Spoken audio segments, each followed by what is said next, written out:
in the comments. There's cards in the seats that you can write your questions on and pass it to one of us and we'll read your question for you. And I just want to thank my panelists for coming. And I just want to share our vision with you. Our vision at Restoring Lives is to help create a world where historically oppressed communities thrive in all areas of life. Once again, I am Crystal, and thank you guys for coming out. Thank you. And we will have Kim for the introduction of our panelists.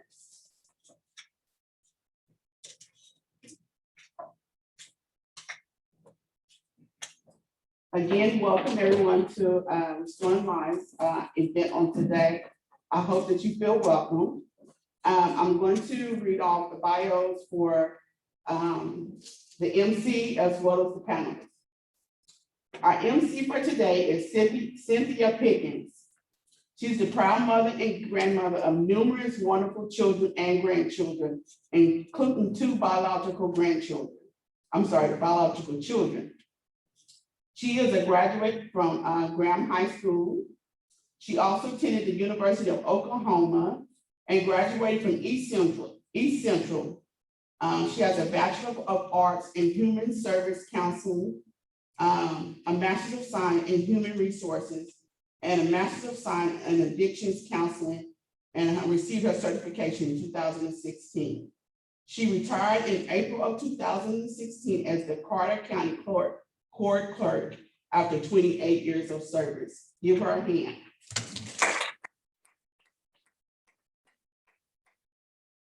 Our first panelist is William H. Muse, Jr. William Muse is a recognized relationship expert, resultant, origin, and credentialed marriage and family therapist. Process to Progress Counseling Services in Edmond, Oklahoma. Is Will's creative vehicle to provide and deliver effective tools to assist individuals, couples, families, teams, or organizations with developing and sustaining effective relationships. His dedication toward providing others with effective ways to discover, define, and navigate the personal or interpersonal conflict is what motivates him most. Will has a unique approach toward guiding clients simply through processing life experiences in effort to bring about healthier and effective outcomes. When a person desires to gain insight and clarity is met with tangible ways to achieve them, it generates reassurance that sparks new confidence. It is in this primary course of interchange that Will specializes in helping his clients and making noteworthy gains in daily functioning. Prior to creating Process to Progress Counseling, Will devoted over 20 years of military service and retired as a senior master sergeant from the Air Force. His diligence and commitment to service sparked a desire to continue his love for people as a family therapist. William absolutely loves his work as a marriage and family therapist. And when asked about his process, he often replies, "I was created for this work. As it works for me and I work with it." Will went back to school during his 15-year of military service to complete his Master's of Science degree in Marriage and Family Therapy from Friends University in Wichita, Kansas. His undergrad degree is in Business Management from Newman University, also located in Wichita, Kansas.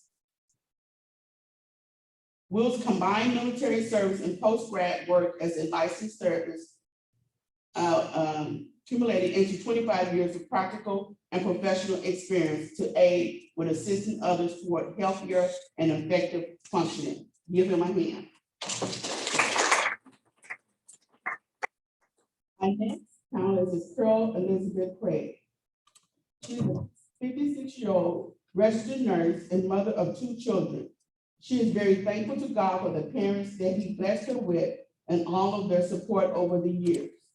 Ms. Pearl is an honor graduate from North Central Texas College with an associate degree in applied science. Her nursing experience consists of charge nurse in medical pediatrics, intern manager. Presently, she's the overnight house supervisor. Ms. Carroll's purpose for going to nursing school was to help people and to show them they were worthy to be taken care of. And even though she didn't start out to be a pediatric nurse, she ended up loving it. And it makes her feel good when they remember her, and it fills her heart with pride. She plans on retiring in 4 years and not sure where God would take her from there. Give her a hand.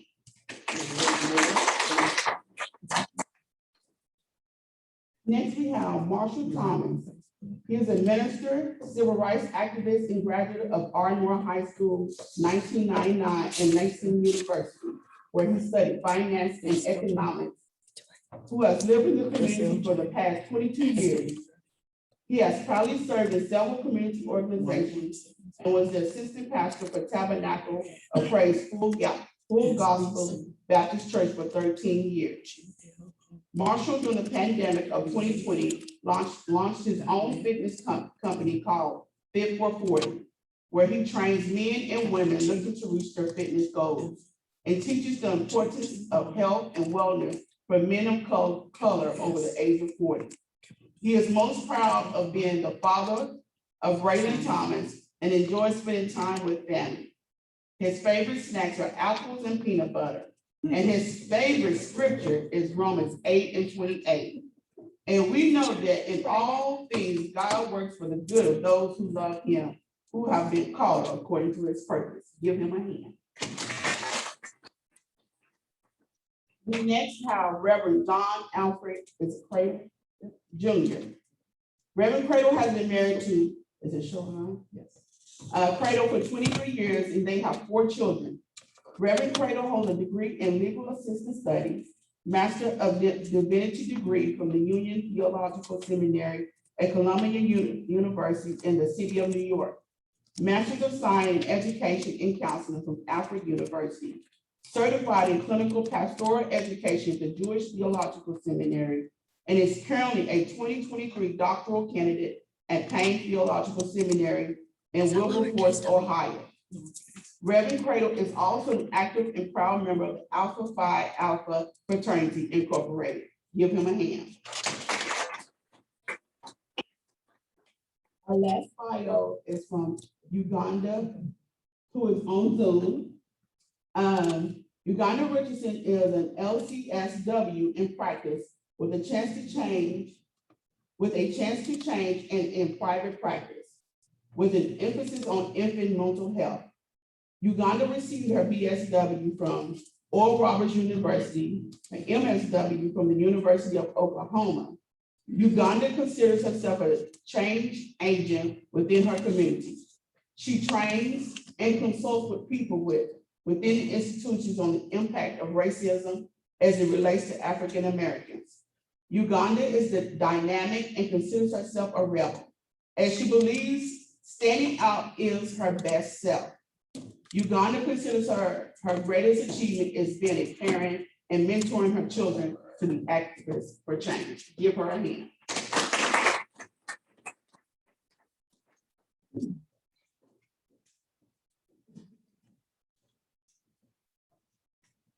Yes, it's my turn. Welcome, everyone that's here, everybody that's online. We're gonna get started today. And first, we're gonna start out with a multiple choice fact. In the 1990s, public opinion found that what percentage of African Americans believed depression was a personal weakness, and only what percentage believed that it was a health problem? Anyone want to take a gander at that? What percentage do you think in the 90s that people believe was that African Americans believe that depression was a personal weakness? Anybody? 75%. 75? 86? 90. 63% believe it. So what percentage do you believe it was a health problem? 15%. 31%. 31%. So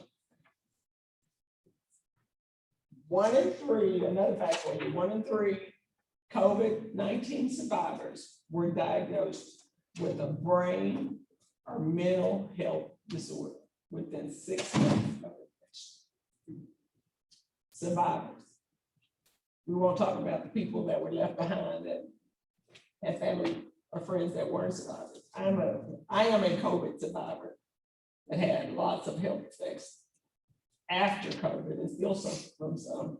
And so that is some of the things that we will be talking about tonight is the effects of COVID on our mental health, the effects of COVID within our churches and how we change how we worship, the effects of trying to get back into our churches and back, trying to get ourselves back on the right track after all that we've been through in these last year and a half. So that's why we're here tonight. And we have some questions that we'll start out with. And our first question that we're going to begin with, first of all, anybody in here, if you have any questions, again, they have supplied you with some cards. If you'll write those questions down, then we will get them and I'll bring them up here and we'll read them off and we'll see if we can get our panelists to give us some answers on them or what their thoughts are. So first question. What if my pastor condemns me for seeking therapy? Would you still consider seeking therapy if you thought that it would go against what your pastor or what your church thought?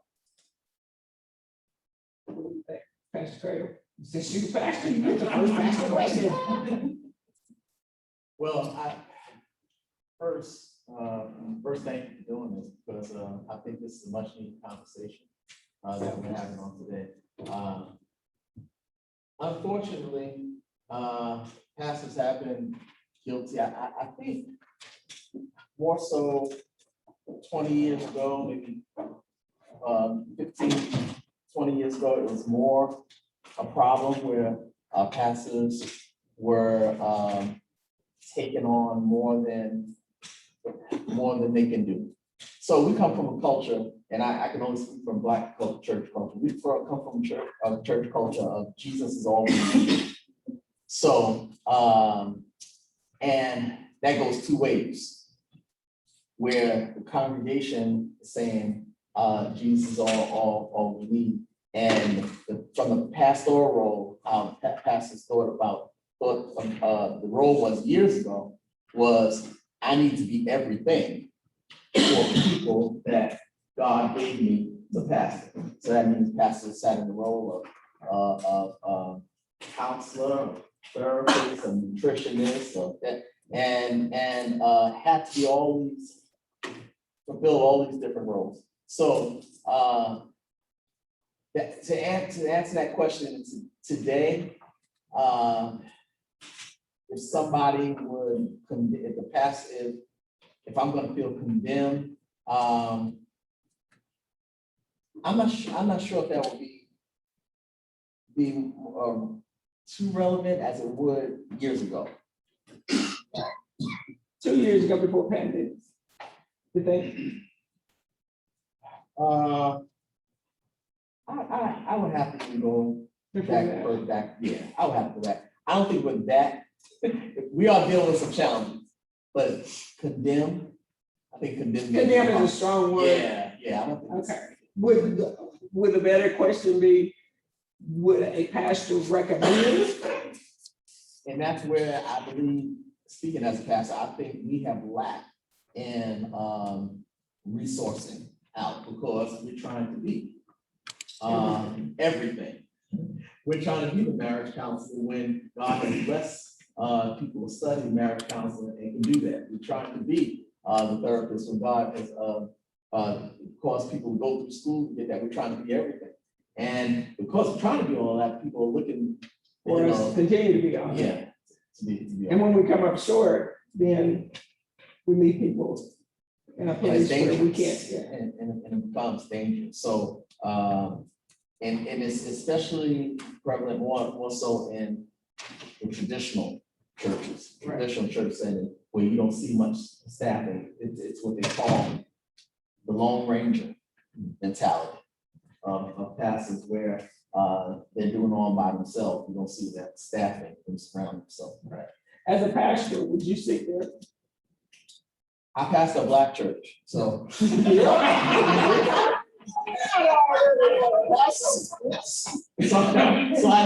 I need to get as much as I can. So you would or you would not? I would. So as a nurse, would you seek out therapy? This as a pastor, the different things that I see, because at night I am the overnight supervisor, so there is no one else in the building that is available except my phone if I need them to be able to give me assistance. So we have I work at Mercy, and there we have an assistant program in place that we can go and see and talk with different people. And I have to counseling personally. Okay. And I encourage you, especially during the COVID and since COVID, right, a lot of medical professionals come in, so much to talk to besides ourselves. So therapists on in there. As a therapist, sometimes we have that same mentality that pastors have, is therapists heal themselves. So I think you need to know where your ceiling, your limit is, and be honest with yourself. But to respond to that original question, the pastor, I tell clients, the pastor is human too. And regardless of your title, therapist, pastor, nurse, people are people. I don't care what profession you're in, you're gonna see people who are hurting and in need of better self-care. One of the things, I'm notorious for reminding people, look, if they're wrapped in skin, they're susceptible to sin. Last I checked, most human beings are wrapped in skin. I don't care if it's your mama, your daddy, your sister, your wife, they're wrapped in skin, they have a propensity to fall short. yes. And that is not a condemnation as much as it is just an evaluation that will help you in the long run. You put too much credence in somebody who's wrapped in skin, you're gonna set yourself up for some type of heartache, heartbreak, and some type of breakdown. The pastor is human too. And we are all in need of help. That's why I love, my sisters and my brothers in the family. Some of the conversations we had before, I'm like, okay, I know, at least I know I'm not the only one. Exactly. I'm not the only one struggling with some of these, and it helps just knowing that can be an aid to healthier function. So as a therapist, would you seek therapy? Absolutely. Not only would I had, look, babe, how long ago was it? Maybe 4 weeks ago, we just came out of a therapist session. Because we all need it. Excuse me, one moment. So on Zoom, they're saying they're hearing an echo. So is your mic on?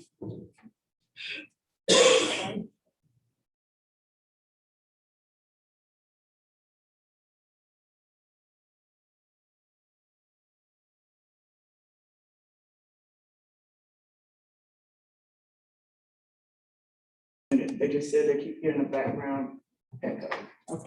So I need to be muted? No, you don't. I just need everybody else to please use their phones if they have it on. I moved the mic kind of closer this way, so maybe it'll work. Is that better? Ask them, is that better?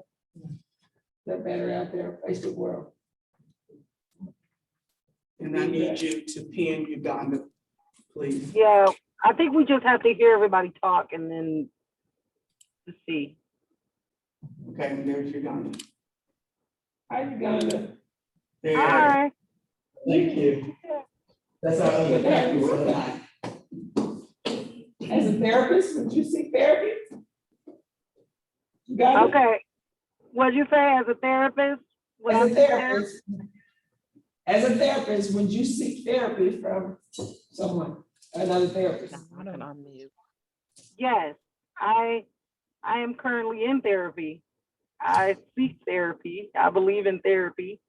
I was that first comment in reference. I think that there was a question. I couldn't really hear but in reference to if your pastor disagreed or something like that. Was that the Question first one? was, if your pastor condemned you for seeking therapy, would you still seek therapy? Or we changed the word from condemn to recommend. Condemn was kind of harsh. Well, as you guys read in my bio, I'm a rebel, so I would, yes, still go to therapy because it's good for my mental health. But I would not go without letting him know why I disagree with his recommendation.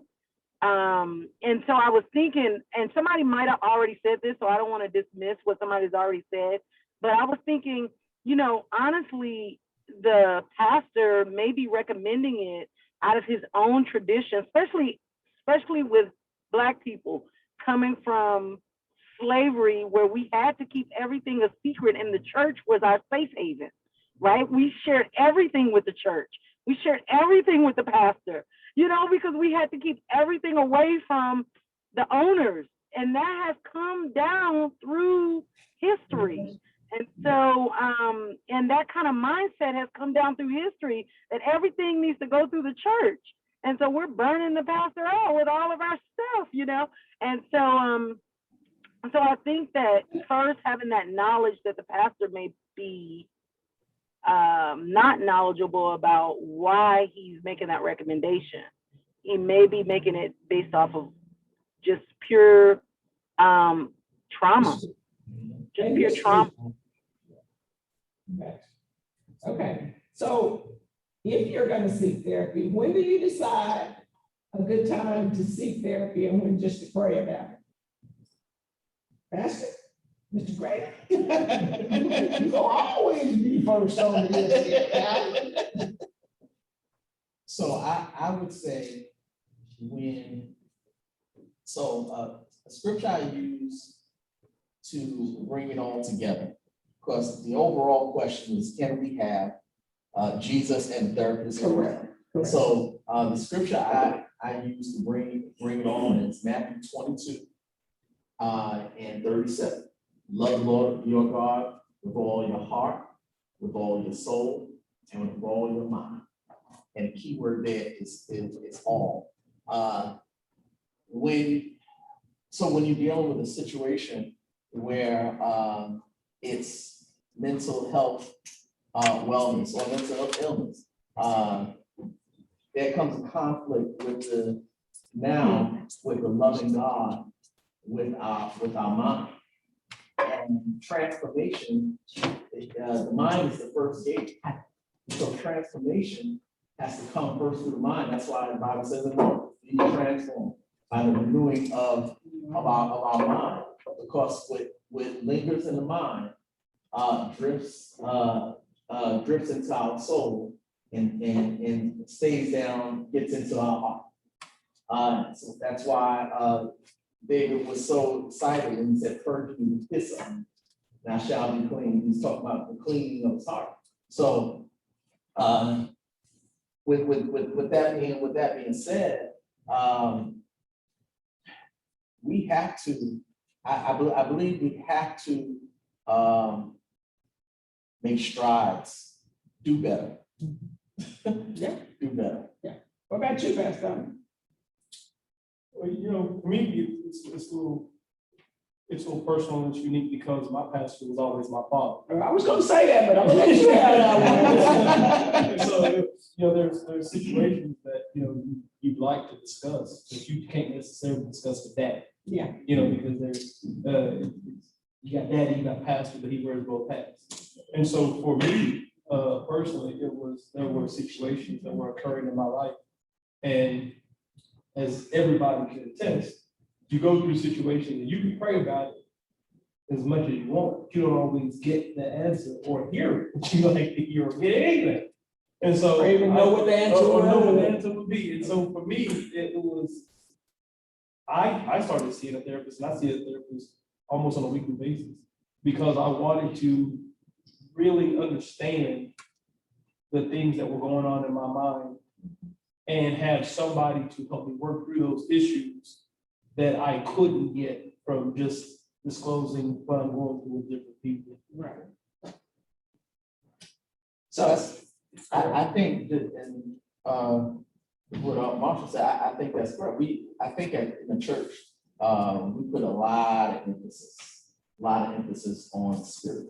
Make sure our worship experience is spiritual. And as we should, put a lot of emphasis on spirit. But that's why I use that foundation. I always use that foundation of scripture because we can't forget about what Jesus taught. This is Jesus speaking. When he taught about loving God, and our relationship with God can't just be spiritual, but it has to be heartfelt, and it has to be here with. God gives us choices, and we make choices, and it comes through the mind. First, we make those choices with our mind, so I agree 100%. But if you have mental health issues and your mind is not where it needs to be or not focused, or you can't get it, so how do you know to go get help versus just pray about it? Let's go down there on the end. I think one of the, indicators is if you're seeing or getting feedback from several different places, home, friends, work, and you seem to be the common denominator in some of that dysfunction, it's possibly you might want to see therapy. That's, and I don't mean to oversimplify it because it is real and it's something that people struggle with. But if you're looking for litmus test indicators, be mindful of receiving feedback from people who have your best interests at heart. Sometimes we'll stiff arm and I don't want to hear it, I don't want to hear it, because we made up our minds that we're not really interested in seeking help because of what we fear. What the stigma is, what are people going to think, what are people going to say, or I just don't know what I just don't know, so therefore I'm apprehensive.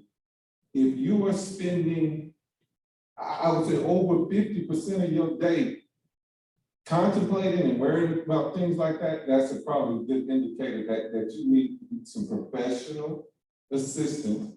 And you would do it if your car was broken down, you kept hearing, and you're gonna take it to a mechanic. You ain't gonna say, well, if I just ignore it, it'll go away. No, ma'am, no, sir. And another thing, I love what you said with your dad. You said my dad was my pastor.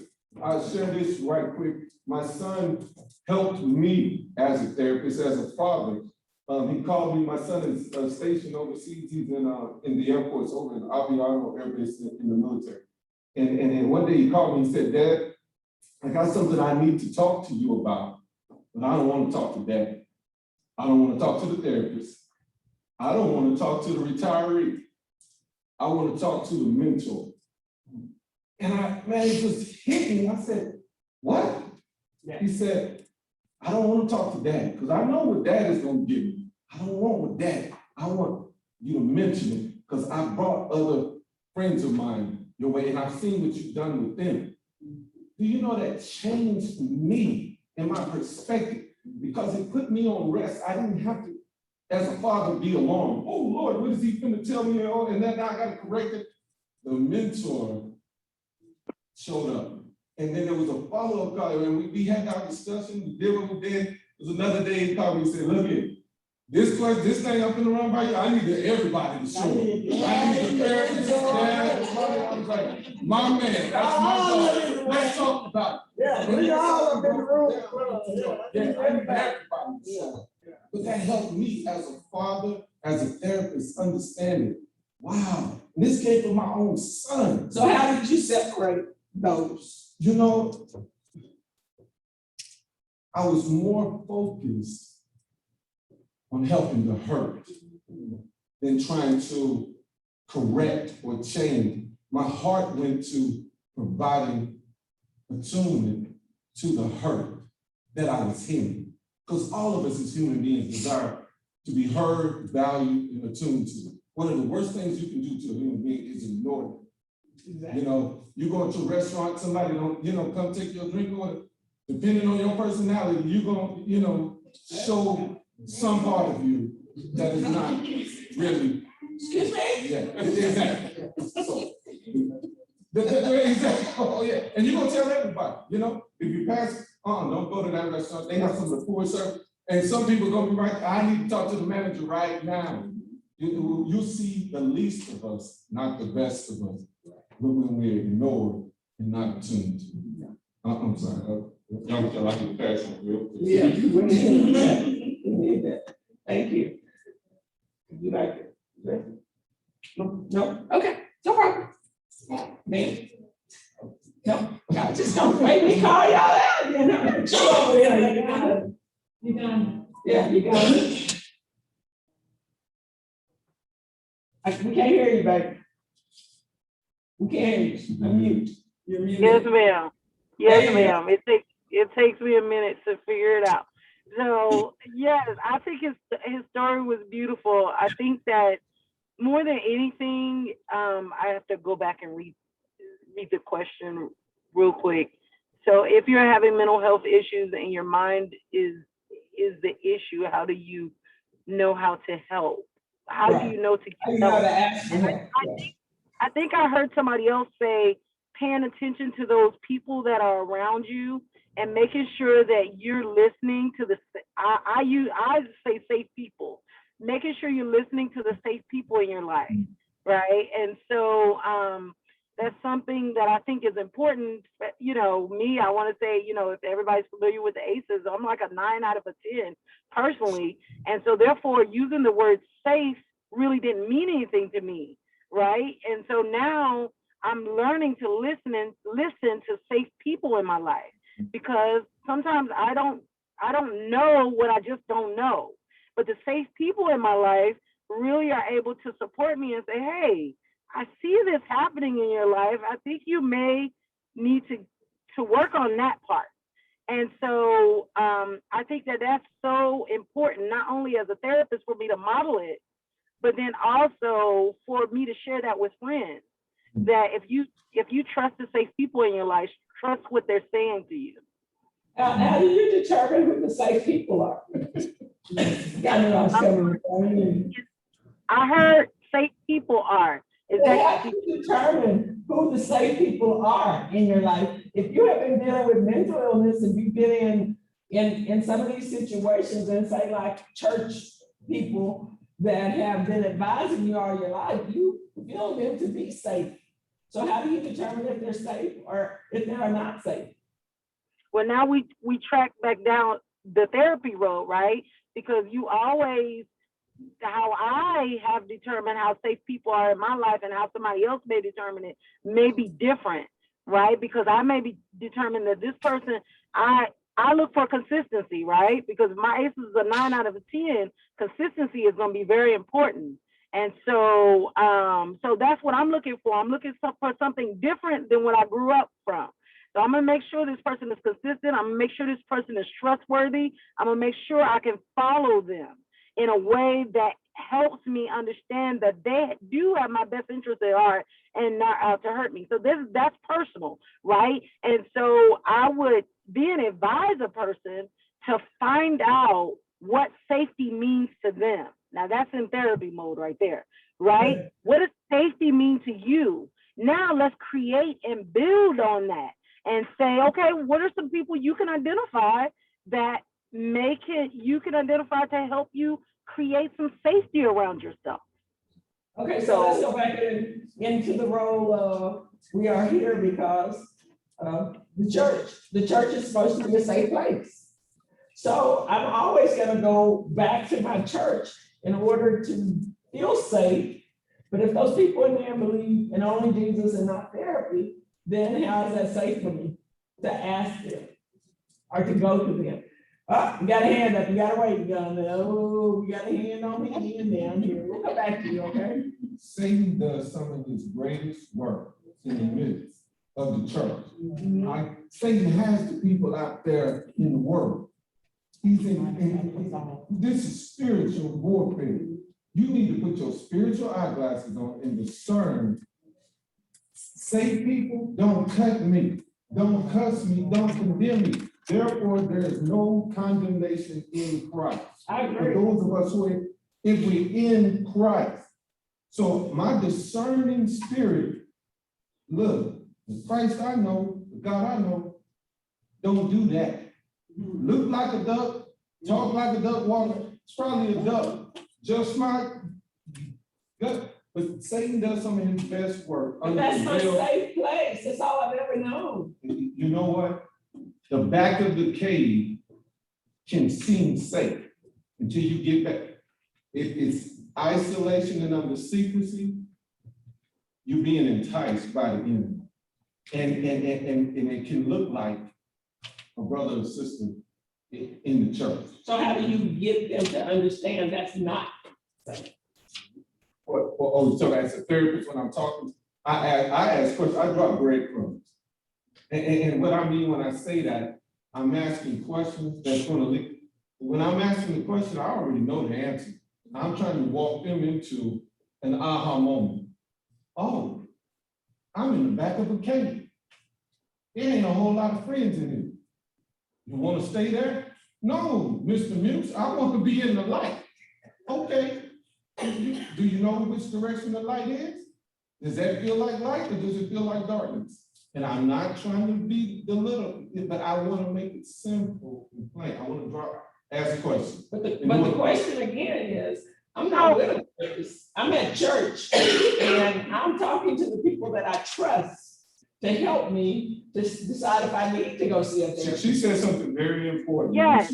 And she said, what does safety look like to you? Right. And in that process, you're gonna vet out and find out.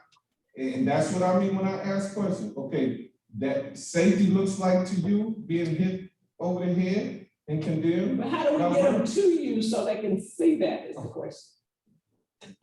See, that's the question. That's the, as therapists, once we get them, we can guide them, but we gotta get them. Mm-hmm. How do we get them? I think when you get cut enough, you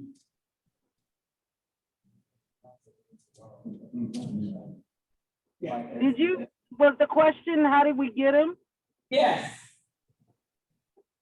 You know, honestly, how do we get anything, right? Is that God has to draw us, right? And so I feel like even within therapy, right, God has to draw the person. And even though you're in a church that maybe a person may be in a church that's toxic, counseling and therapy is all about reflection of the person that you want to be, your better you. So therefore you have to, I feel like we have to build people when they come in through the door and they find us, you know, when they come in through the door, we then have to build them to where they understand what safety is, they understand what toxic relationships are, they can see it for themselves, because I'm always in therapy, working my way out of a job where they can independently live within their community in a healthy way. But I have to help them be able to know what healthy and safe is. That's my job. That burden's on me. So I think that to catch them, I don't know that, I think God has to catch them first. and then God leads them through the Holy Spirit to go to another level in their mental health. All right, that's great. So I'm gonna go back to when I was a child and I was raised up in the church, and I was the first church with children. And we had to go back. Oh, we should first Baptist. This is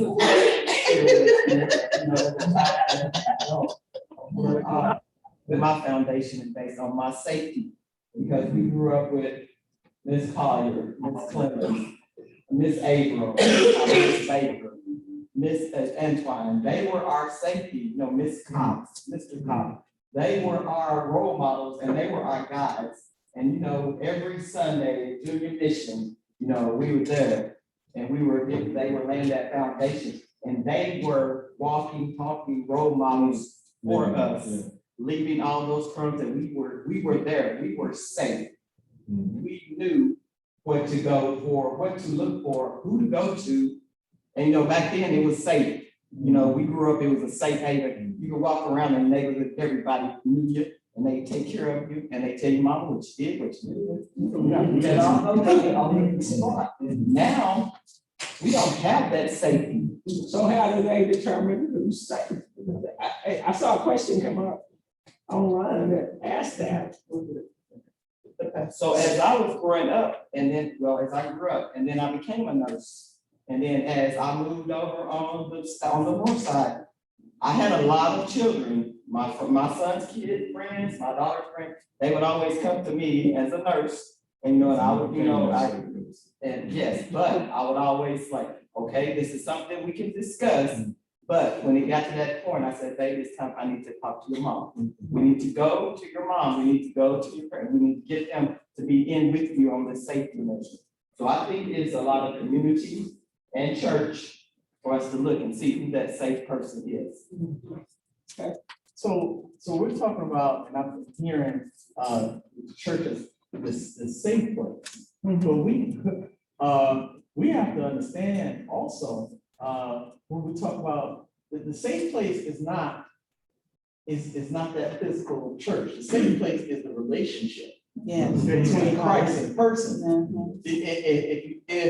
If we misinterpret the safe place to be that place where people come with a whole lot of different agendas, and they have their own issues, and they have their own circumstances, then we're in trouble. Although I can relate to being able to lean on some of the seasoned saints that I came up under as well. But we also have to be able to discern what's spiritually safe and what's mentally safe. I think the churches are a spiritually safe place, even when it challenges you.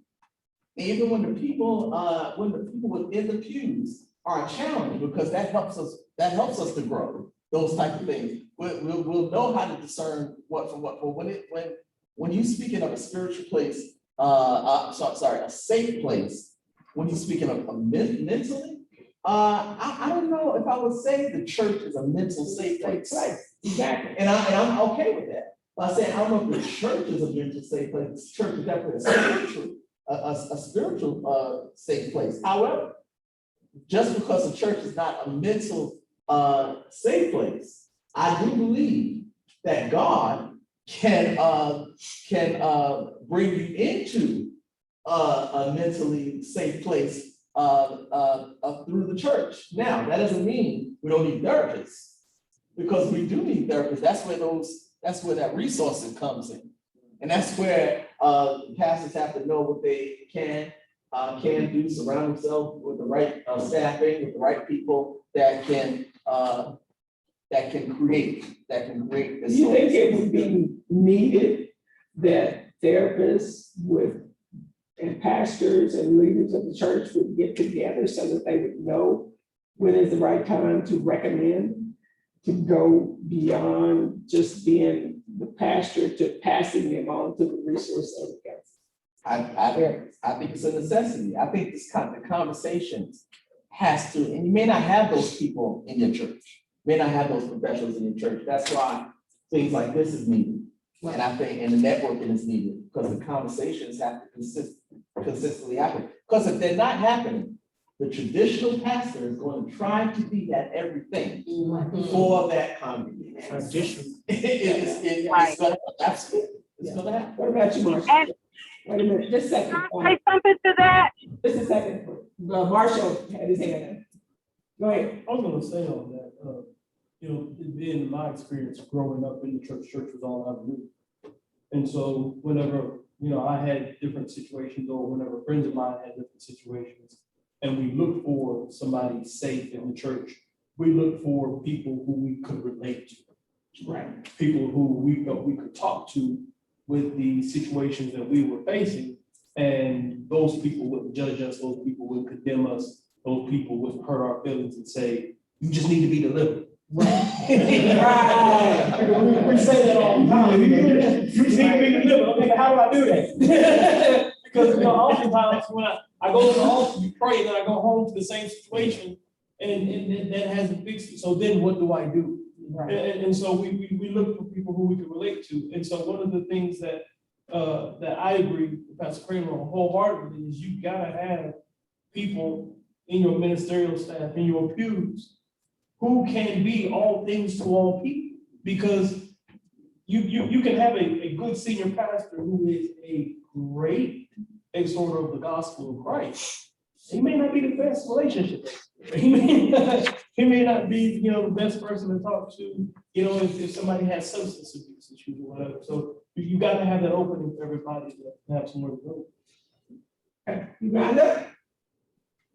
Yes, you know what? I think that the best way for a pastor to be able to know if a person needs, like mental health services is I think that churches, especially Black churches, need to collaborate to pay a therapist. Like, you know how they have, well, I'm non-denominational, but I know you guys will probably know. Like they have churches that are in the same like region or something like that. Like if all of those churches within that region or that conference pay for a therapist just to cover their churches in their region, she can float, from church to church and help those ones that the pastor is thinking, well, just do an assessment on her because I'm a little concerned. So then they're not depending on their mental health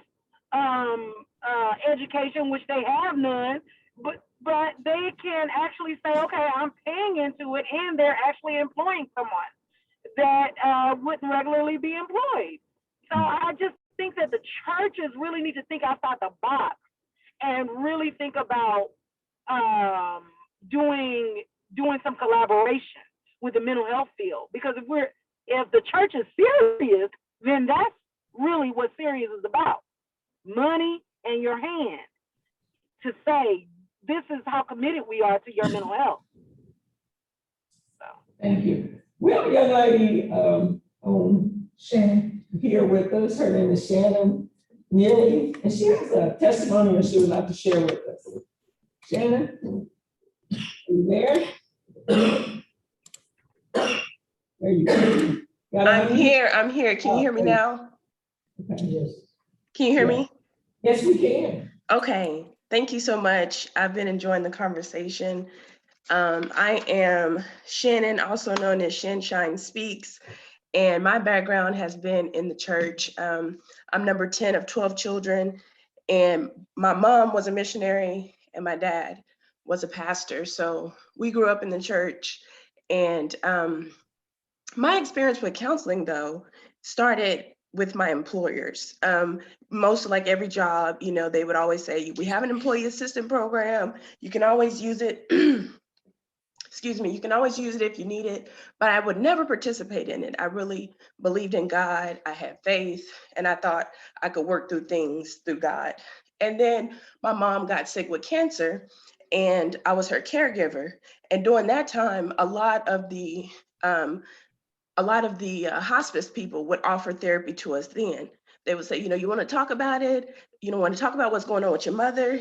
And my thoughts was, who has time for that? I don't have time to talk about it. But I really believe if they had explained how helpful it could have been to me and how that it could have helped me cope with what I was going with, no one really explained the benefits of therapy. They just offered the services, but not really broke down that this is a resource. This is something that can help move your life forward. This is something that you can turn that pain into power. I think if that was explained better, then I would have been more open to it. Excuse me, my nerves a little bit came up. Okay, so I was working at 911 at the time. And 911, that industry is full of trauma, full of, you're hearing, I heard the church people, they call 911 too. People at church, they might be falling out on the altar, but they're still at home having domestic violence, beating each other up, kids on drugs, a lot of kind of different trauma. And one thing I noticed in church, a lot of people go up for altar call, but there's no follow-up. So you might whisper something in the pastor's ear about what you got going on, but there's nobody to follow up with you, like, how's that situation going now? Or what's going on with it now? So anyways, I end up, after my mom passed, I was talking to a friend, and he was saying, you know, a lot of people after their parents had passed, my dad and my mom had both passed. He said a lot of people after they lose a parent, they gain a lot of weight, they end up being alcoholic or something of that sort. And I was like, oh my goodness, that don't sound like a good plan. That don't sound like, you know, a solution for me. So I knew that I was having problems adjusting with the loss of my mom. So I decided, you know what, I'm gonna go ahead and check out that employee assistant program just to see what it's about. And when I contacted them, to make a long story short, one of the counselors told me to do a significant incident timeline and write, you know, the highs that I've had in my life up top, write the lows down at the bottom. And I thought that my problem was that my mom had passed, but doing that significant incident timeline helped me realize that I had been experiencing trauma throughout my whole life, and I had not dealt with those things. And so a lot of times we don't even know what the deep root is of our problem. Kind of like getting your teeth cleaned or having a toothache. You put Orajel on it all day long, it might feel better, but it's not getting to the root of the issue. And my root was I had been sexually assaulted by a family member, and that person was still present and an active threat in my life, and I wasn't dealing with that. But I was successful in my career. I was 911 operator for over 12 years. I was a supervisor at that point. I knew how to tell other people how to solve their problems, but I wasn't applying the same thing in my own life. And therapy was that mirror, because most of the time, how often do we look at a mirror every day? Not that often. We don't really get to see ourselves. We don't really see ourselves. And so the therapist helped me talk it through and then open up a whole nother world for me. And I've always continued to be in therapy. It turned me into an author. It turned me into a speaker. It made me more creative. It let me realize that I was in a toxic work environment. It helped me realize I didn't need to be a 911 anymore. And it helped me change my perspective of being reactive to problems to being proactive about problems, realizing that I had power to shift my pain and to turn it into purpose. Thank you so much. Thank you. You're very welcome to share your testimony with us and for being with us tonight. You're so welcome. Thank you. Okay, so back to this fabulous panel we have here. No follow-up after the altar call. No follow-up. No follow-up. That was something that she said, and that just rung with me. No follow-up after the altar. Pray for them while they're up there. Yes. Yes. And Be we send them on intentional about their about way. No follow-up. That is what we teach. It's just pray about it and it'll be okay. But it's so much more than that. And that's what God calls us to be as the body. You know, we are the body right here, right now. You know, the question, can I have, a therapist and God? Absolutely, because he created. The therapist is part of the body. What is a hand without a foot? You know what I'm saying? I'm no longer part of, but I'm a foot. I don't do what the hand do. Yeah, but I'm sorry. I'm really y'all playing the devil's advocate, terrible, but anyway. So who gets that job? A follow-up?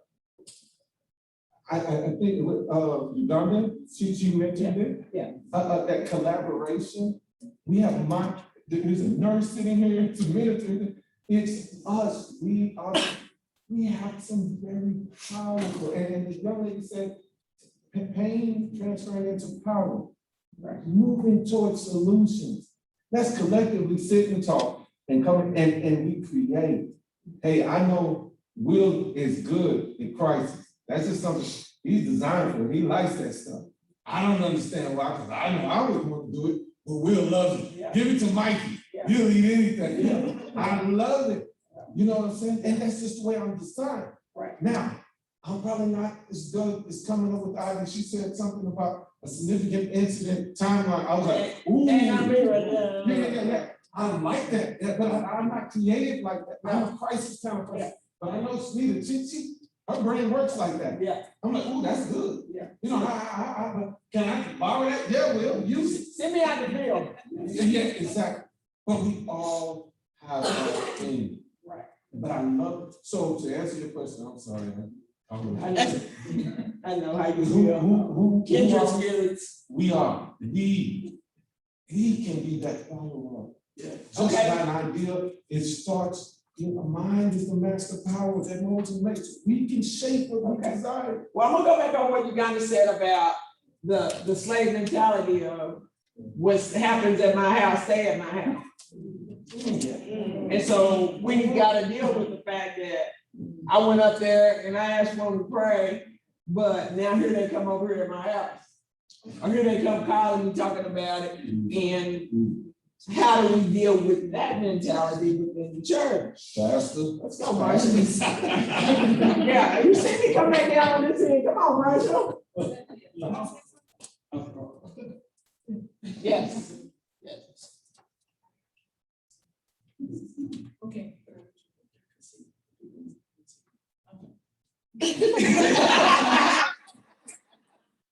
While she's coming. You know, I went through You can just sit right there. a very personal situation in my home that became very public. Right.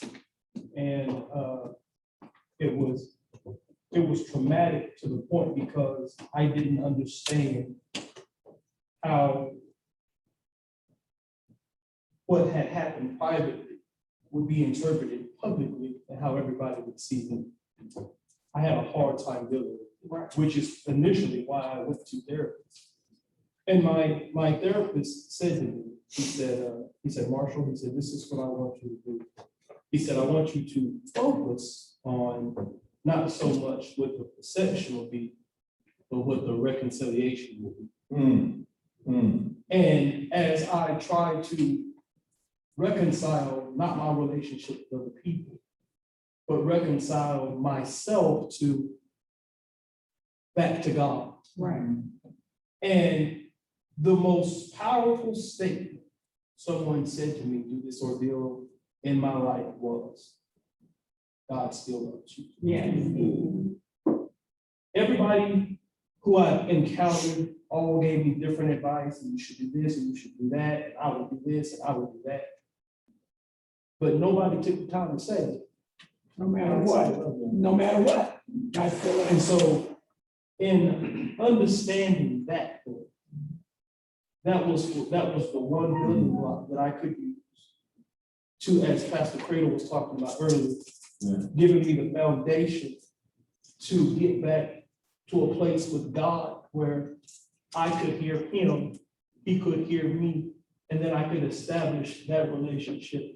And the more important that relationship became, I cared less about everything else. Yes. But it was getting the tools to just simply say, God still loves you. And I think that's where so much of where we miss it. Because there's so many times where things go wrong in our homes and we don't say anything. And if it ever comes out, if it ever becomes public or whatever the case may have you, when those situations occur, it's really hard for us because we really don't know exactly what to do with that point.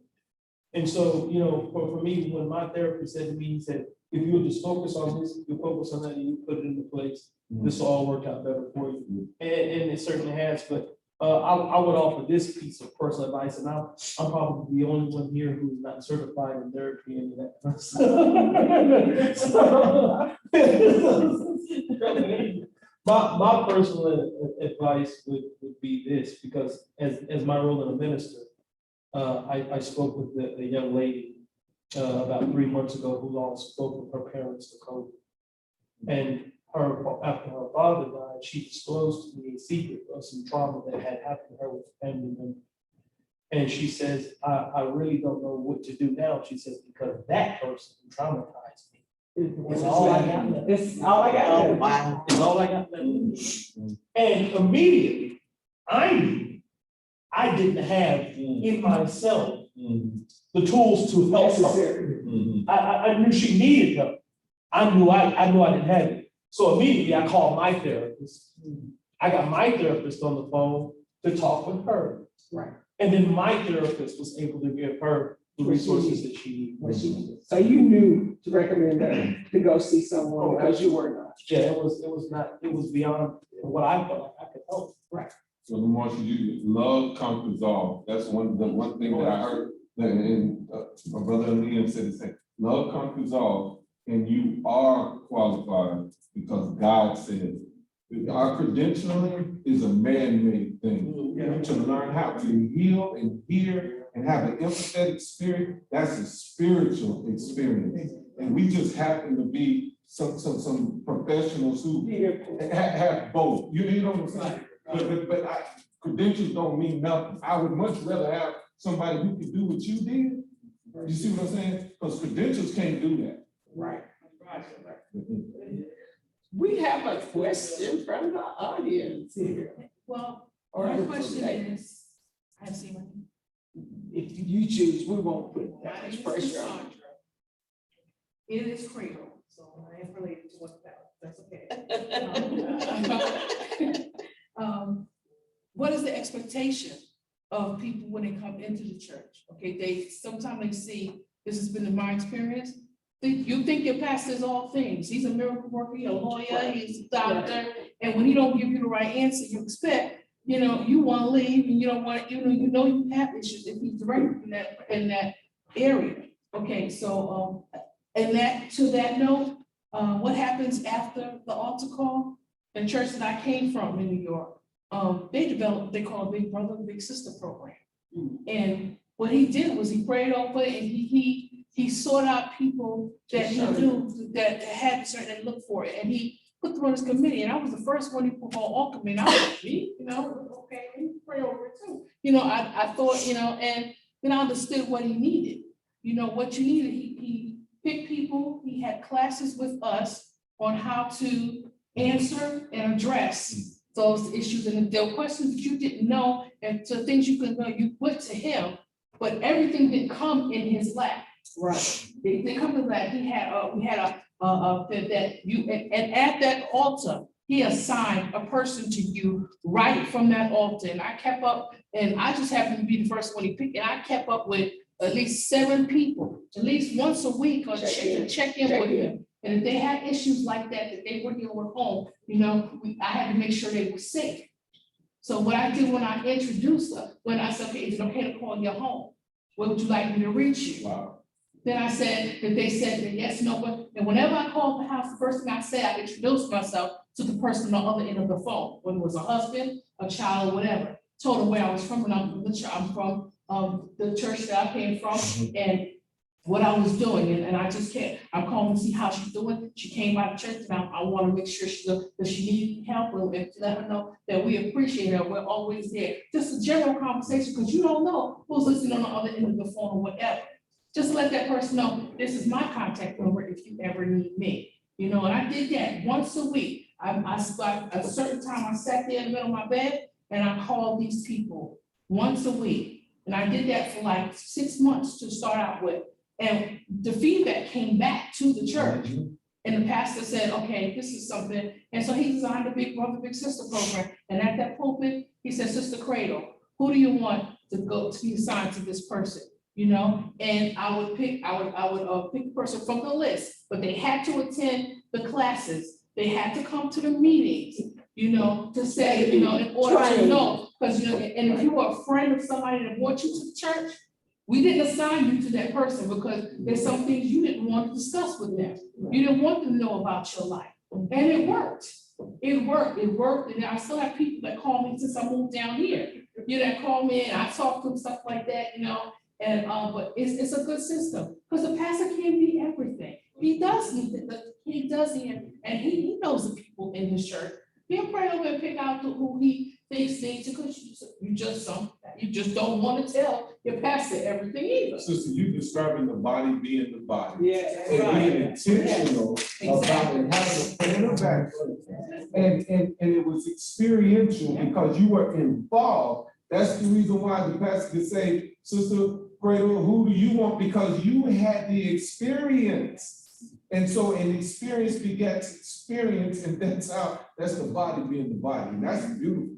And I'm glad you shared that because That's something that we can take and implement. I just want to say, it's a way, there is when they're up at the pulpit, yes, the pastor, the church pray for you, and then you go sit back to his seat, but at that point, he didn't want to forget it, he right then and there. Okay, so we're gonna assign somebody just for you, and as he says, the cradle, who do you want to assign it to? And as she was talking, they talked or they didn't talk, I listened and he prayed, open, it came, God showed me who to get. And it works. It actually works. And I just want to share that. What? I don't read lips. Some of this I know right now. Come close. Maybe I used to be like that. You gotta come close. Some read lips on it. Yolanda has a comment. Yolanda? Come forward, sister. Yeah, I was thinking just like, the sister was saying, nurse, I can't think of her name, but she was saying, my church in New York kind of did a similar thing like that. We're called In Touch counselors. And so at the end, well, of course, we were ministers too. So we would be the ones at the altar hearing people. And then we would be the ones that would have to go through a class, In Touch ministry class. And so we would have to sign confidentiality statements that we would not share any of their information at all. And that was a part of the rule of being an In Touch minister. So I think that the more the church becomes a little bit more formal, and then it comes from the pastor, it comes from the head down, that this is the way it is, maybe putting some things in place, or even like an EAP. My agency does an EAP for a church, right? Their employee assistance program, but the church, the pastor actually pays for their members to go have so many sessions. And so therefore it's almost like you are modeling for them that it's important for you that they get their mental health taken care of. So even if they're not comfortable with the church, you have provided a safe space for them. So I think it really needs to start from the head. And so therefore it can go down to the members. And I think that just like with businesses where everything is a tier, it starts at the top, that CEO or that whoever's in charge assign what that next job is for somebody, and then that person assigns it. It's a tier thing. And so the pastor, of course, is always going to be the first one to get the problem. But as this cradle said, a pastor cannot service everybody in their church and still be effective. Because if we talked about it earlier over at the building when we were talking, is that you can overwhelm your pastor and then they are not effective in what it is that God has for them to do, and that is to lead the flock. So we have to be able to understand that just because you call the pastor, that ain't gonna always be the one to show up. He's got other people that he can send. They're just as effective or more effective than what he is, because like Marcia said, he wasn't qualified to give the young lady what she needed, but he did know somebody that could. And so he could send that person to help. So we have to understand that we have people that are qualified within these churches, within the district. Although you were asking, and I know here in this area, we have what we call a Chickasaw district that services so many of the churches in this area. Yeah, I think that would be a great idea, is to have a panel set up within this district, within this town, that would say, hey, these pastors not qualified for this. They're going to recommend you to this person or to these people to help you. And so I think that that's what we need to understand. And we have to start talking about within our churches, is that everybody is not qualified. Pastors are not qualified for mental health unless they've already went through it. But they are qualified to be with discernment to say, you know what, let me talk to you and see what she thinks. Or Is it a mental health? Is it a behavioral health? Is it a physical thing? We need to be able to say what it is. And if we can pass them on to somebody that can be more efficient and that can help these people in a better, and guide them to a better place so they can come back to church and be more spiritually prepared and be ready when it's their time.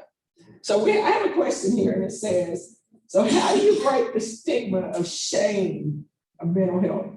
Getting people beyond the fear of vulnerability and sharing their story. And before they answer that, after they answer that, can you address, and maybe Carl could be able to address it, about pharmaceuticals, how we utilize medicine to address mental health, specifically anxiety and depression, and don't see that we need to have the other half. So how does medicine play into what's going on here? Yeah, So let's deal with, Read the question again. how do you break the stigma of shame of mental health, especially for people in churches? In churches, because, you know, sometimes people don't go because they're afraid somebody's gonna find out. Or I've had the incidences where I go see one, but not in this town, because I don't want nobody to know that I'm going. You got somebody in Dallas or Oklahoma City that you can recommend me to, or, you know, that don't know nobody that I know? You know, because I'm one of the few Black nurses that are at Mercy, and you know, a lot of people come through the ER and they, you know, we lead them to the ER, lead them to a facility. And so I'm that person that is helping them to get to where they need to be. I'm one of those people. So a lot of African Americans, they do not want me in their room because they feel that I'm going to go in the. Yeah, you're gonna go get it. They don't realize, you know, I'm their biggest advocate in that hospital. That's right. I am that person that's gonna make sure you get what you need. That's what I guess it does. Because we have the same things. I worked at the crisis unit there, Yes. and I ran into the same thing, is that when they come in, the minute they see me, it's like, Yeah, they shut I'm down. done talking. Yeah. And so, you know, I'm that person who's gonna help you get to where you need to be. I'm gonna be your biggest advocate as a young Black woman. But a lot of them, they'll just shut down and they don't want me. They'll tell them I don't want her in my chart. I don't want her to know anything about me. And that's one of the things that I've run into a lot. And I'm speaking now and on this forum, I would be your biggest advocate. I am under a HIPAA law that I cannot divulge your information. I don't even talk to my parents about different things on my children, the people that come in. But you know, when I do have the ones that come in, like my daughter, her age group comes through in the mid-20s, and they, you know, we played ball together. We were all coaches, and they still know me and they see me, and they're willing more to talk to me than they are to that. Yeah. Now we have an iPad because mental health is so limited. So everybody talks to everybody on the iPad. That's how they get their evaluations. I'm not understanding this right. So, they're more willing to talk to me and, and they're happy, and I'll go in and I'll just be chit chatting like, what's going on? How's it been? What you been up to? Well, here, and I'll just come straight to the point. Girl, what you doing here? And they'll just start talking and they're like, she's been here for 12 hours. She hasn't said nothing. It's like, okay, but are you trying to talk to her and offer her anything? What are we doing? So, and some of it is age related. Right. And then some of them, my family members come in or my friends' family members come in, they were like, you can't tell my family. I'm like, okay, I can't tell your family and I'm not going to tell your family. I said, but you're going to need someone to know what's going on with you. And I'm going to need your permission to at least call one family member or friend, spouse that you are comfortable, that safety person, that you are comfortable. Because if I send you somewhere, no one's going to know where you are. No one's going to know what's going on. And, we might send you somewhere out of the state. We'll send you out of the county and no one's there. You don't have phone, you don't have resources, any of those things. And a lot of people don't realize that. But also, we also have the few that come in that, they'll give them a safety plan. They'll evaluate them and we give them a safety plan. And then they'll go over it with them on the safety plan. And then sometimes that involves getting medication. You know, we have anxiety medications, you know, some people are just, they just really need somebody to talk to and you give them, and our mental, and from the mental health perspective, there's not a lot that I know about it that we still have in the community. And, you know, personally, I've been experienced, I've had a brother, I've had and relatives that have schizophrenia, that are bipolar. And my experience with mental health places is when my brother would go to his appointments, you know, his assigned appointments that he had to go to, they would just tell him to sign his name because they were too busy, you know, to see him. You know, and his outcome ended up really bad in life. But, you know, a lot of the mental health facilities, they don't have the funding, they don't have what we need. And, you know, and they see our color and they just like, well, you know, just go have a seat and we'll get you to make it. And you know us, we'll be like, I'm tired of waiting, I'm out. Yeah.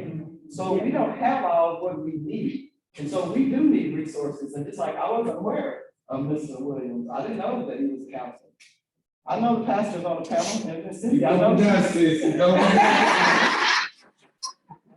Cynthia, I'm aware of Cynthia's background, but you know, the other, I don't like it while I'm at work and I run across these different things. I don't have the resources that I would need to put the young African Americans or the older ones, because I'm seeing a lot of older ones now also that need the counseling.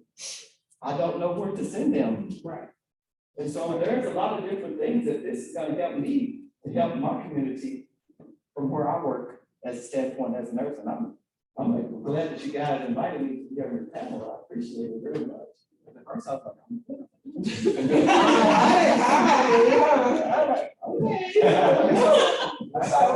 what do you think about, how do you? You know, I love it when she's talking about, and when we talk about breaking the stigma, what she just laid out, being real, being relatable, connectable. You model what you desire to see from that person who's sitting across from you.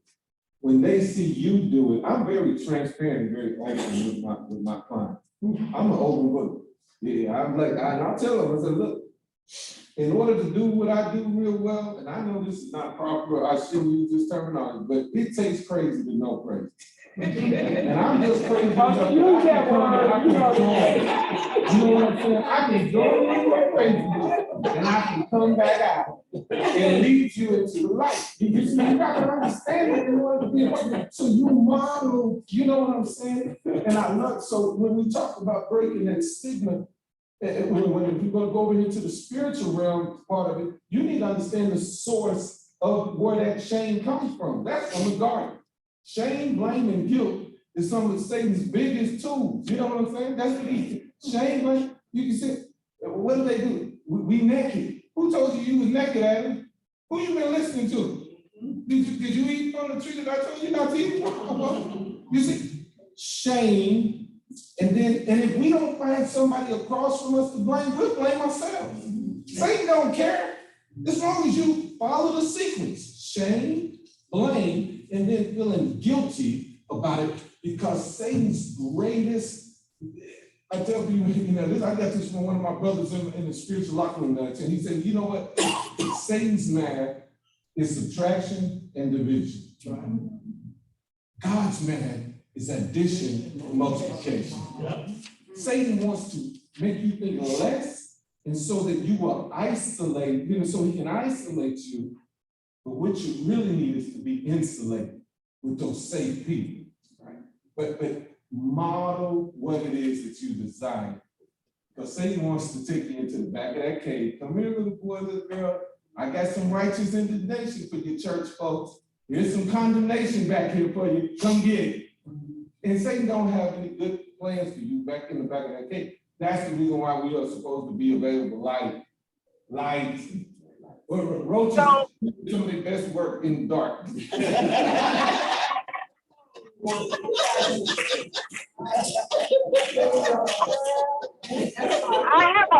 I have a comment to that, if I can. Oh, you gotta bring us back to the light. I know. Well, I was just thinking about with the words that he was using, shame and guilt, you know, and I, of course, you guys, I know probably in the church, y'all don't like the word rebel, but I think that to be a rebel to even those words, because those words are even stigmatized. I'm ashamed. I feel guilty. But guilty and shame has its benefits, just like anger and sadness does, right? Because when I've done something that is shameful, my guilt will make sure that I don't do it again, right? When my kid touches something that is not hers, her guilt is going to make sure she doesn't do that again. So therefore, it's going to keep her down a long trail, right? So it serves a purpose. So I think that if clients know and people know and members know that when you feel a sense of shame, it doesn't necessarily mean it's a bad thing and you need to shy away from something. It may mean that, hey, I have a sense of a boundary that I just can't cross. So let me just say that. That's just level one foundation, shame, guilt. We honor both of them. But the other thing is that's how we have to turn their cognition about how they think about shame, how they deal with shame, how they look at it. So I think that that's first and foremost, and that's paramount that we even look at it. We help people look at it that way. So then they won't feel so isolated when they feel that feeling. Right? But I think that sometimes we as therapists struggle with sometimes internally our own shame and guilt. So when a person feels it, we're like, yeah, let's just talk about it a little bit, and this is why you shouldn't feel this way. And what I say is you have a right to feel that way. If you want to feel that way, you feel that way. But let's talk about where it's coming from. Let's not ignore it. I'm gonna come on back in the church house. Okay. I'm coming back in the church house, where we have been taught in the old church where fire and baptism, you get them baptized by fire, and if you get wrong, you're gonna pay for it, and you're gonna live, you get beat down with it, and I'm thinking about all these kids that leave the church because you didn't come dressed right, you didn't look right, you don't act right, you're out there on social media talking all that, and that's the shame and guilt. And so versus having to go back into church and deal with it, I'm staying out here. Because so many, and we talked about this, church hurt. Church hurt. How people that don't go back because they got church hurt, and they weren't shamed or made to feel guilty, and it hasn't been addressed with that person. So I'd rather stay away than go back and deal with it again. And so how do these people, that's the stigma, and that's the shame, and that's as ministers, how do you get those people back inside? So I think, I think Uganda said it first, and then we heard it in different ways. My sister Sandra and Will, we heard it in different ways. This really all starts from the top, because the culture of the Black church is, as the pastor goes, so goes the church. Mm-hmm. That's just the culture, and it still exists, whether it's traditional, non-traditional, it still exists today. So because that's what it is, it definitely has to start with the top, and it has to start with the mentality of the pastor first, to know that pastor can't be everything to everybody. And Sandra was talking about systems and strategies that need to be put in place in the church by utilizing the people that God has given you within the pews. Mm-hmm. And some people may be saying, yeah, but I don't have this person, I don't have that. The truth is, everybody that you need, whatever you need, God is actually giving you. Yeah, he's giving you that. So the bigger picture of that is, if you do have, fortunate to be in a district with ours, which is 28 churches combined within a district, what does need to happen is, professionals, and we need to know what we have within the district, so we'll know what resources we have. And then, again, it starts from the top. Pastors cannot be, we have to be, know that we can trust the system that's being set up. Because that's where the problem is as well. I'm president of that pastors conference of the 28 churches. So that, and pastors, some are not secure, and, well, I don't know if I want to send, resource my members to this person, or to that person, to this person. And that's where, when I said before, we gotta get better, that's where we gotta get better in that area. So, it does start at, it starts with the pastors. First, getting rid of that Lone Ranger mentality of pastors. I'm sorry. You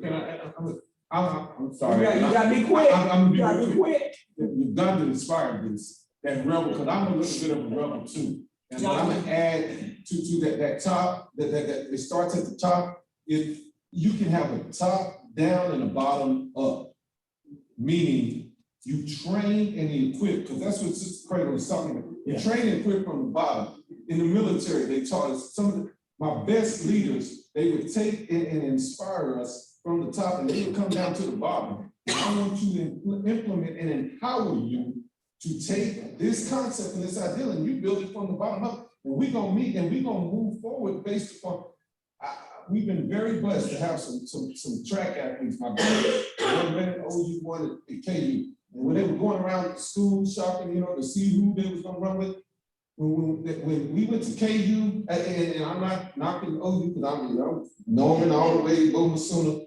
But I'm telling you, when we went up to KU and I saw that program, we saw a new recruit.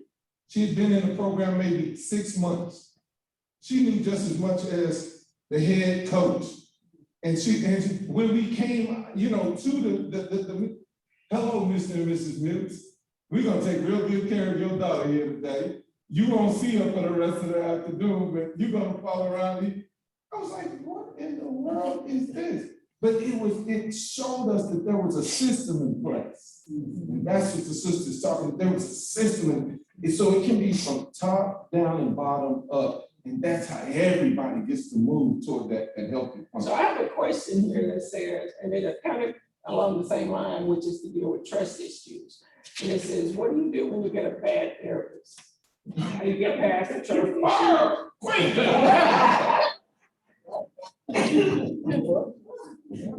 You fire them, but now you've established trust issues within the therapy community. So how do you get past that in order to find a delivery? That's a good question. Wait a minute, hold on, Gandhi. I'm gonna tell you something. Not your turn. I'm Yes, just sir. glad it didn't say, that's get that. Yeah, bad pass.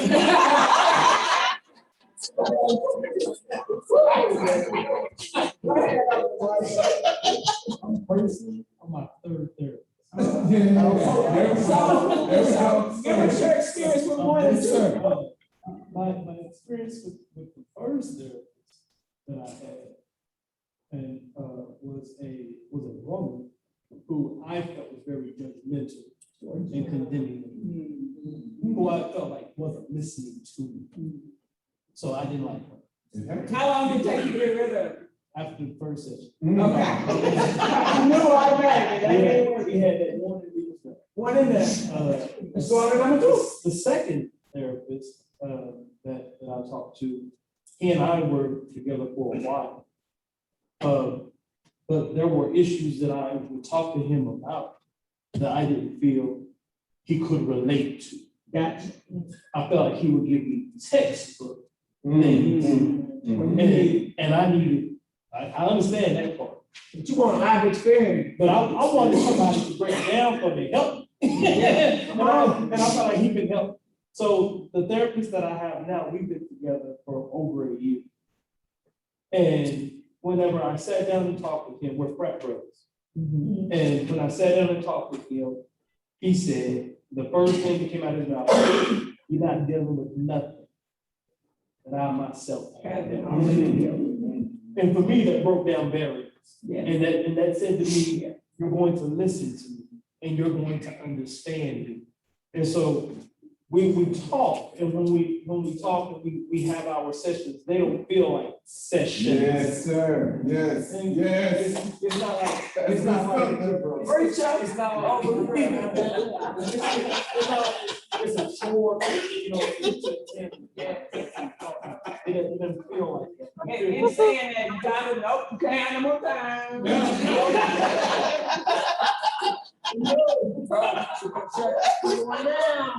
Basically what he's saying, you know, shop.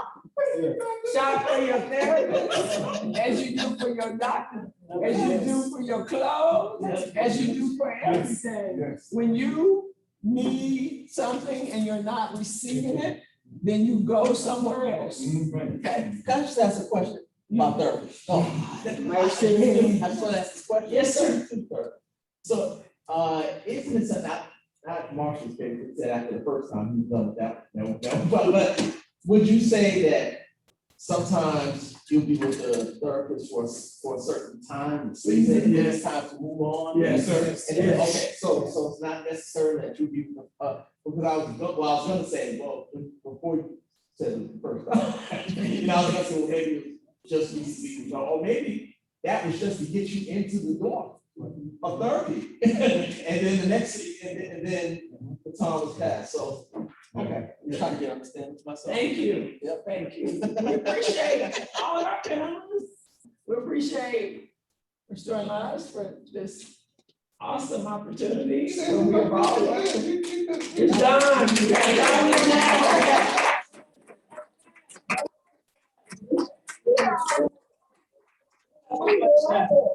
And so Donna has a question. you got it. Come on now. Yes, Yes, ma'am. yes. So I just wanted to say, And what? Is it a question or you just, are we doing something? I'm gonna do you like I did everybody on here. so I was gonna say, I said in the chat that I'm on my 5th therapist, but then I had to realize how you get over bad therapy, right? The bad therapist, right? And so somebody told me, when they see my name, they already know what they're dealing with, right? When they see my name. And so it's true, right? I've had, one Black therapist and then the rest of them were white. But this last therapist, I told him, I said, I'm committed to staying with you as long as you can handle when you do something wrong and I correct you. If you can handle that, the Black woman in your chair, then you. I have a man that you would show. Tell me that it ain't gonna take long for you to correct him.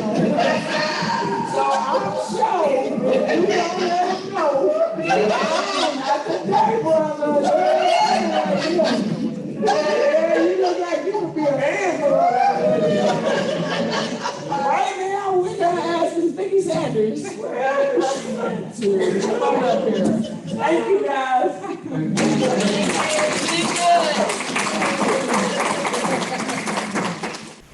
Wow, this has been awesome.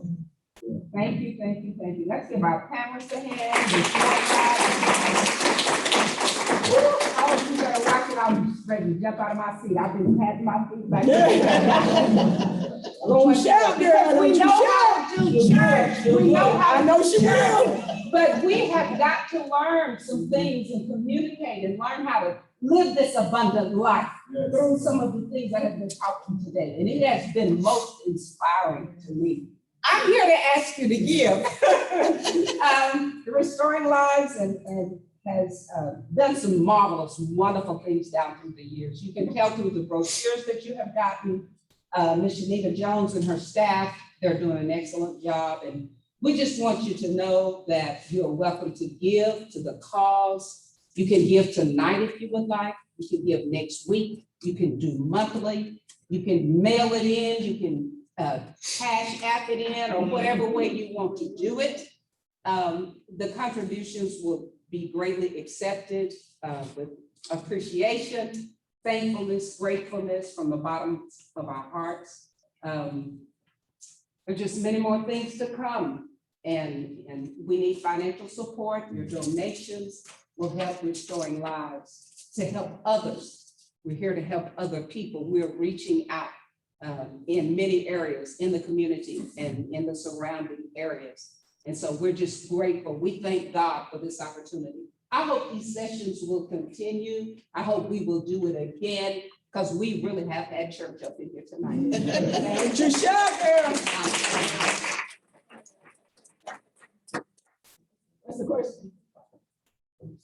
Oh, I'm not on Give a Five, Latanya, Yeah, look, we put into the comment, how they can donate. Yeah. Please. Do it. I don't know what you're giving, don't give it about. They dropped that in that plate, I was. Send it. Oh. And now,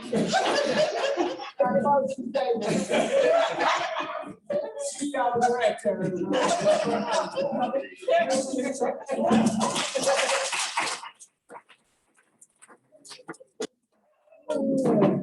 Good evening, everybody. I think everybody in here knows me, but for those that are on the Zoom, live, I don't know where we are tonight. I think we are in many places. I am Shanita Jones. I am the founder as well as the Chief Executive Officer of Restoring Lives. And I'm standing just to say to my staff that put this together, y'all did a heck of a job. Crystal Douglas, to my intern, Crystal Douglas. My program coordinator, to Kim Sanguru, my Langston intern. And then I have 2 scholarship recipients here with me tonight. That's working and volunteering. Miss Johnny, I hope we got some sweets left because we left Johnny back at the place from Michigan. She works with my Be Blue girls. She's a chemist out there. And because we had the opportunity to break bread and fellowship before we came out here. So we do hope we have some apple dumplings left. But I just wanted to say this was Crystal and Kim's vision. We staff, well, we try to staff, but we do a lot of therapy, we do a lot of conversation, we do a lot of what do you have the talent to do? What do I have the talent to do? How can we work together? And Latanya keeps us just in line as the admin to her best of her ability. But those are their visions. and I was just here to support them. And we felt that it was just such a right now time conversation that needed to be had. And one of the things that I shared with them, why I really felt confirmation that we needed to be here was the statistics. And a statistic in counseling.org was 1 in 3 COVID-19 survivors were diagnosed with a brain or mental health disorder within 6 months of the infection. So we know more so than ever that we need to walk hand in hand with Jesus and hand in hand with therapy. Therapy is nothing but, I feel, psychotherapy, cognitive behavioral therapy that's really just coming straight from the Bible. And we just walk that out. So as a therapist myself that is in therapy as well, I think everybody around me right now is in therapy. And there is no shame, I have no shame to say that I seek a therapist to help me be a better person, to deal with my traumas that I have in my life, that I have to deal with, and then even some personal relationships. This has been a great event. I think I had the best panelists in town. I will tell them I don't think that this was the last. I do think this is the beginning of something, and I do feel there are some conversations that we will have. I do want to share that Ms. Uganda didn't speak on it per se, but she does postpartum and does infant mental health. And so I thought that was very vital for us to bring that to the table of the mindset for we to be aware and know, even though she's up the highway, I do call on her and as well as Will, who's in Oklahoma City, and some other therapists for us to be able to work together. Matter of fact, me and Will have a referral system going back and forth, especially since now we can do telehealth. And so one of the things that we wanted when you walked away tonight was for you to know that it's okay for you to have Jesus in a therapist. And we also wanted you to have a resource so that you would be able, if you did not want to utilize just a therapist here in town, that you have a resource for anybody here in the state that shared with us. A lot of them are out of Oklahoma City. A lot of these are therapists of color, which are here in the reference guide. Please take this back and share with other people, share within your communities, whichever that may be, whether professional, personal, or spiritual, to let them know that there are other resources. I am going to reach out to several of these therapists and try to do what we feel is now needed and put a conglomerate together so that we're working together, sharing back and forth, trying to help. There has become a larger demand for therapists of color, and we know that there's not a large demand in the places, including even here in Ardmore. So I have people out from Tulsa to Idaville coming to me via telehealth because they want African-American therapists. And so if you want something and need something, I believe that it becomes a duty for us to do our best to put it together. So as I already said, me and Uganda is already connected, me and Will are connected. And me and Will really for the past month have been passing people back and forth. In Uganda, we talked about her coming on to not necessarily Restoring Lives, but I'll have my own agency called Healing Hearts Counseling Service. As of last week, the Oklahoma Department of Mental Health and Substance Abuse certified me to become a group agency. So I am now a group agency. We'll be working together, doing what we can do to be able to help. I believe everybody attached belongs to Christ, and we always look to God first and give him all the glory.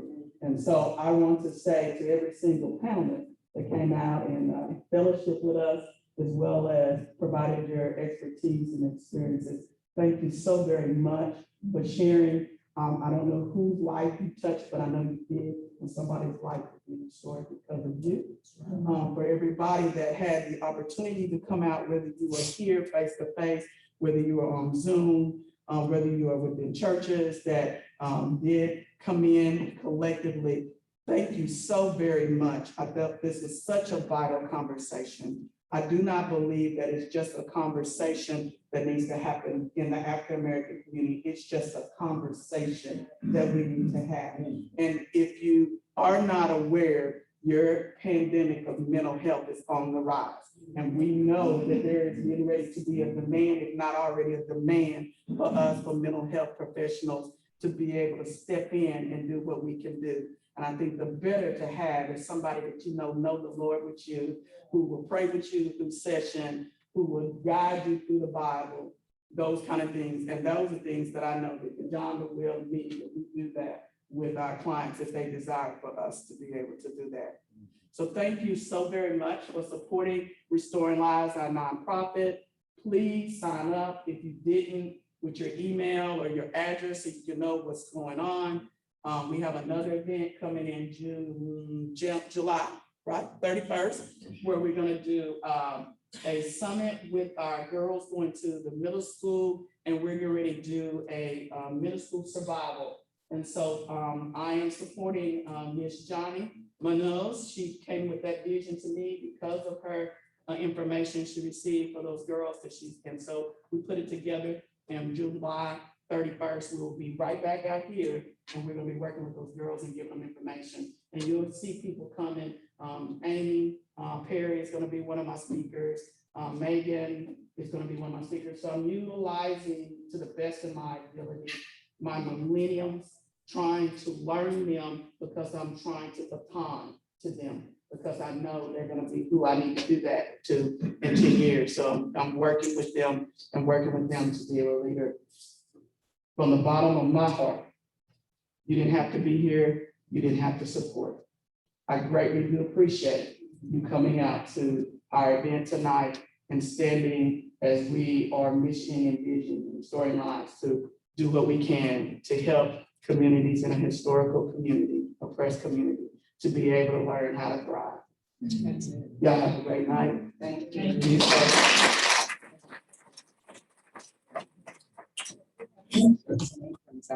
Oh, yes, if anybody would like to have Jesus in the therapy period, we have those shirts available for them to purchase as well as